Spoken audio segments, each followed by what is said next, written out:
Let's talk about your heating system. If you've had trouble, in the recent years and you have a frozen section in your system, you can add antifreeze to it. That's a preventative measure, but know that that comes with maintenance and annual cost of testing and making sure that that system is going to work as intended. Antifreeze is also caustic, so it's not water. Okay, it's gonna eat away at components in your system. Obviously, they add corrosion inhibitors to this antifreeze, which needs to be checked, every year or so.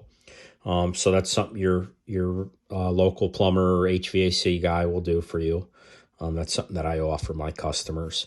But the antifreeze itself is corrosive, and it will eat away at your seals and your circulators. If you've got Taco circulators or Grundfos or any other sort of circulator, there is rubber seals in there. So that is an issue that can leak and degrade your system. Your older wet-based boilers, your Badarises, your Wild McLeans, all those, a lot of them, I know the Wild McLeans have neoprene gaskets in them. So that's an issue with them. As long as you're running, say, 30% concentration, you're fine on a lot of these seals. But when you start getting up into 50%, you're not cutting the antifreeze properly, then you can leak in a lot of these fittings. I just had a call for a boiler drain. Boiler drain was leaking on a return. So guy contacted me and asked me what I thought about it. He has a service contract, so luckily, hopefully, his service contract will cover that for him. In order for me to get involved, you need to have the boiler serviced. The system needs to be tested.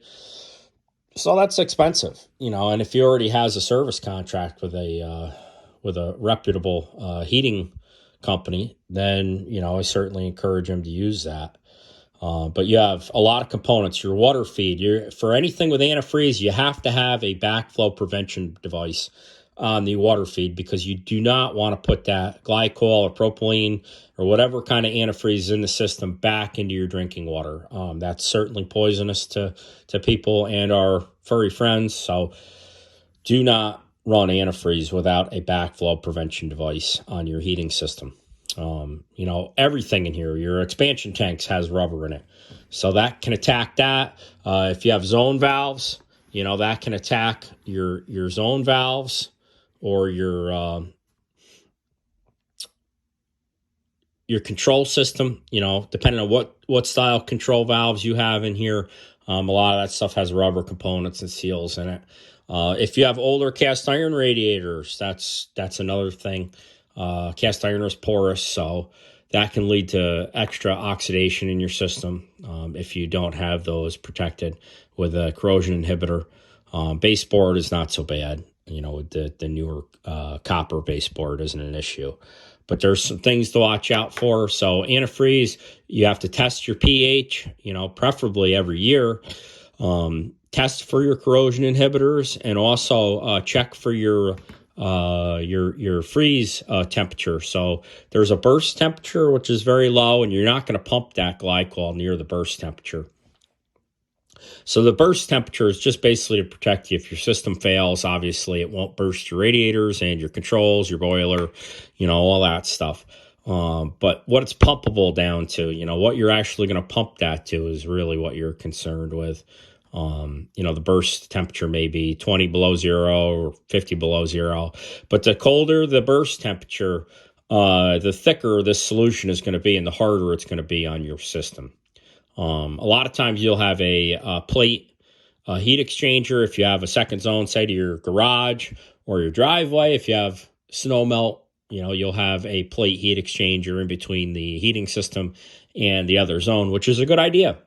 But then that requires its own expansion tank and all that sort of thing. So, that can be a closed loop. You don't have to have a water feed to it. If it does get low, then you'd have to add water manually to that. Some things to think about. It's expensive. There is upkeep for this. And also, if you do wind up with a leak, which it is likely to happen, then we wind up putting a cap on a boiler drain or doing a repair. But it can add extra cost. This is recommended for people that are not living full-time in their home. So if you winterize your home or if you have a rental property, this is recommended because there is no tenant or homeowner to watch the property. There are other systems to, check on your temperature in your home, which we encourage. A lot of smart thermostats now will notify you if the heat doesn't come on. There are other systems on the market that will notify you.